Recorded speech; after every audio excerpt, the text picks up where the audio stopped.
ఈ ఆర్ఈసీఎస్లు ఏవైతే ఉన్నాయో ఒకటి కుప్పం, రెండవది చీపురుపల్లి లాభాల్లో నడుస్తూ ముందుకెళ్తున్నాయి.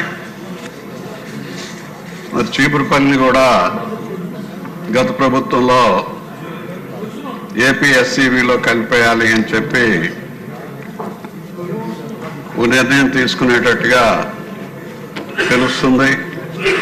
మళ్ళీ అదే ఒక నెల రోజులు అయిపోయిన తర్వాత స్టేటస్గా ఉండాలి అని చెప్పి అప్పుడు ఉండేటటువంటి ప్రజాప్రతినిధులు మళ్ళీ అనుకోవటం, దాన్ని అట్లాగే కంటిన్యూ అవుతుంది.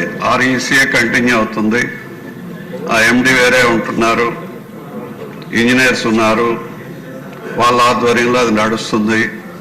యాక్చువల్గా ఆర్ఈసీకి సంబంధించి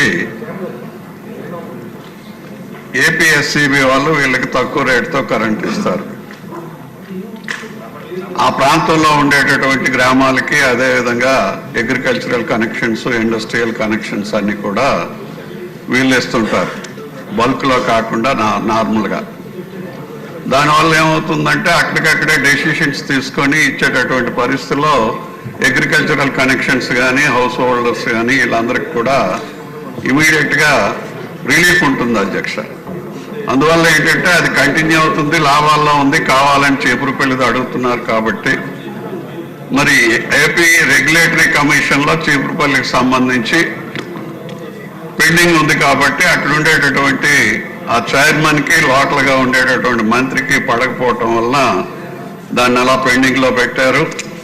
మరి ఎన్నికల్లో మన గవర్నమెంట్కి సంబంధించి మనం గవర్నమెంట్ వస్తే ఇస్తాము అని చెప్పి ముఖ్యమంత్రి గారి ద్వారా అదేవిధంగా మిగతా వారి ద్వారా కూడా మనం చెప్పించాం అక్కడ చీపురుపల్లికి సంబంధించి.